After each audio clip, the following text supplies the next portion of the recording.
अब देखिए, ये जो दोनों क्वेश्चन है ना, उसको हम लोग दो मेथड से बना सकते हैं। बस आपको थोड़ा सा थिंकिंग आना चाहिए, सोचने आना चाहिए। कह रहा कि find the coefficient of x to the power 5 in x plus 3 to the power 8।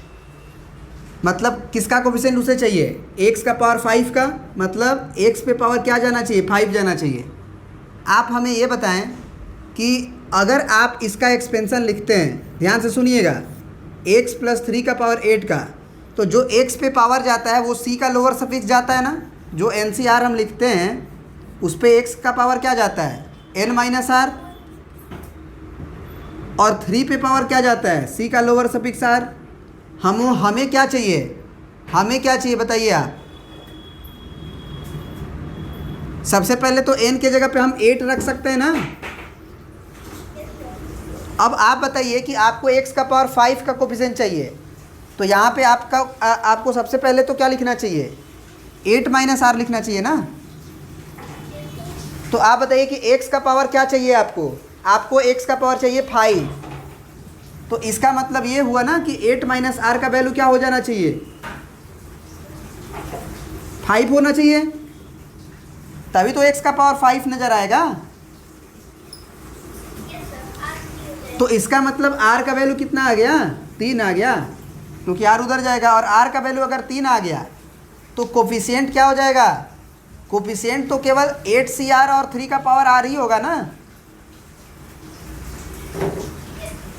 तो यहाँ से हम क्या लिख देंगे? 8CR का वैल्यू 3 और यहाँ पे 3 का पावर 3, क्योंकि r फिर से 3 ही है।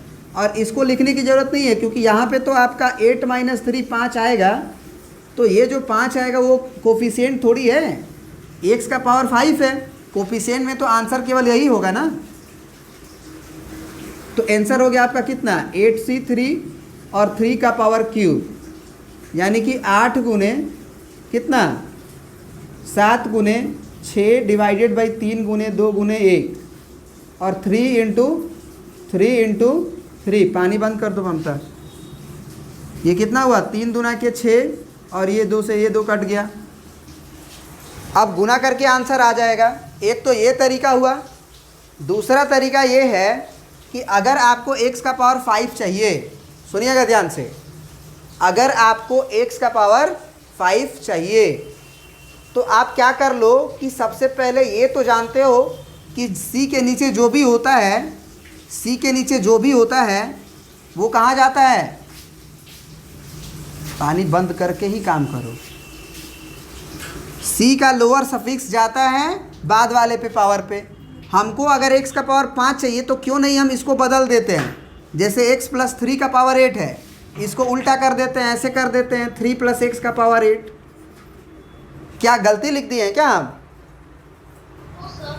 अब यहाँ से डायरेक्ट तुम्हें नज़र आ जाएगा कि x का पावर 5 कैसे आएगा, क्योंकि आप जो भी c के नीचे लिखोगे वही आपका पावर में जनरेट होगा। तो x का पावर अगर 5 चाहिए तो आप यहाँ C5 लिख दीजिए।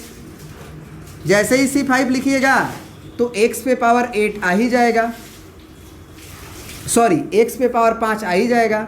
हाँ, ये अलग बात है कि यहाँ पे आपको याद रखना पड़ता है कि 8C5 होगा। अब ये पहला टर्म तो 3 हो चुका है, तो 3 का पावर क्या हो जाएगा? अब 8 में से 5 गया 3। आप याद कीजिए, आंसर आपका 8C5 और 3 का पावर क्यूब ही आया होगा। आप कहोगे कि सर आंसर कहाँ आ रहा है? आंसर तो 8C3 आ रहा है, 3 का पावर क्यूब आ रहा है।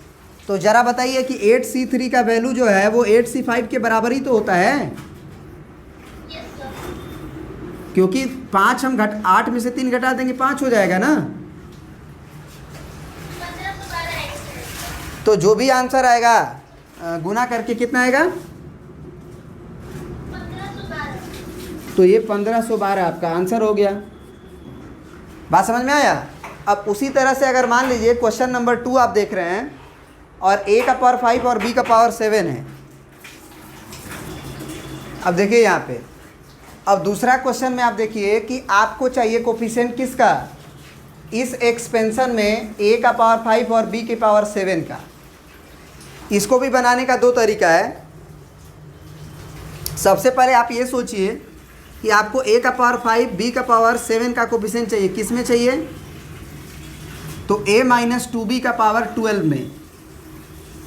तो आप ये सोचिए ना, आप ये सोचिए कि जो भी b का पावर है, b का पावर जो 7 है वो c के लोअर सफिक्स से जाता है और b आपका यहाँ पे 2b है। तो 2b के ऊपर पावर मतलब 2b पे पावर 7 जाएगा तभी तो 7 जनरेट होगा। आप बात समझ रहे हैं? ये से हम c का लोअर सफिक्स लिख दिए 7, तो c का लोअर सफिक्स 7 हो गया। ये 12 तो होगा ही, NCR तो होता ही है, तो 12C7 हो गया। अब हमको ये मालूम है कि पहला टर्म पे पावर क्या जाएगा, 12 में से 7 गया कितना, 5, और दूसरा जो है वो -2b है, याद रहे -2b है, तो -2b के पावर कितना जाएगा, 7। तो क्या हमारा यहाँ से तुम्हें दिख रहा है कि a का पावर 5 और b का पावर 7 बन गया है? तो डायरेक्टली आंसर हम फील कर सकते हैं कि नहीं, c का लोअर सफिक्स जाता है तो सेकेंड टर्म जो है वो उस पे पावर कितना है, तो ये b है तो b का पावर 7 है, तो एक्चुअली वो -2b पे पावर जाएगा 7, तो उसे एक कांस्टेंट जनरेट होगा। क्या दिक्कत है, कांस्टेंट जनरेट होगा तो उस वो कोफिशिएंट में पार्टिसिपेट करेगा।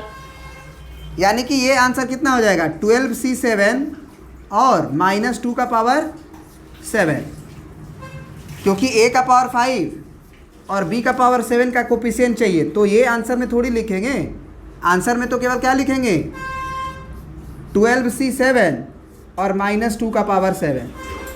अब इसको आप ऑपरेट कर सकते हैं, जो भी आपका आंसर आ जाए। हमको उम्मीद है कि आंसर भी यही दिया होगा। देखिए तो चलिए, वो करके दिया है मल्टीप्लाई वगैरह, तो कर लिया जाए, ताकि आपको मतलब मल्टीप्लाई नहीं करेंगे, बस ऑपरेट करके दिखाएंगे।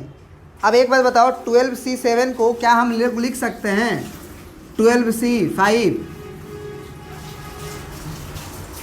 क्योंकि 12 में से 7 घटाएंगे तो 5 आएगा, तो 12C5 लिख सकते हैं। ये माइनस बाहर आ जाएगा क्योंकि पावर में 7 है, और 2 का गुना क्या बार करना है, 7 बार, तो 7 बार गुना करना है, तो 2 दूना के 4, 4 दूना के 8, 8 दूना के 16, 16 दूना के 32, 32 दूना के 64, 64 दूना के 128, ये आएगा 128। अब 12C5 का मतलब 12 का गुना 5 कम करते हुए 5 बार तक, तो 12 गुने 11 गुने 10 गुने कितना होगा बोलो, 9 गुने 8, तो 3 और 2 5, 5 को हो गया, और नीचे 5 फैक्टोरियल, तो 5 गुने 4 गुने 3 गुने 2 गुने 1 और इंटू 128। तो आप एक काम कर लीजिए, आप कर लीजिए, ये 5 दूना के 10 से 10 ख़त्म है ना, और 4 तिया के 12 से 12 ख़त्म, तो ऊपर कितना आ गया आपका 9 8 72, यानी कि 11 गुने 72 और गुना 128, तो 11 दूना कितना होगा, 11 दूना के 22 और 11 साथ 77, और 77 के बाद 2 जोड़ लीजिए 79। अब 3 अंकों का गुना आपको मालूम होगा ना, एक लाइन में करने बताए हुए हैं, 3 अंकों का गुना एक लाइन में करने आता है कि नहीं आता है, आता है? आप सीख लीजिए यहाँ पे, या फिर इसका वीडियो का लिंक भेज देंगे, आप देख लीजिएगा, ठीक ना। 3 अंकों का गुना एक लाइन में, और वो गुना जो है आपका आ जाएगा कितना, आंसर इसका कितना है देख लीजिए। 3 अंकों का गुना का लिंक भेज देंगे, देख लीजिएगा, एक लाइन में आ जाता है, 4 लाइन करने की ज़रूरत नहीं है। चलिए इसको प्रिंट कर लीजिए, आप आंसर लिख दिए हैं।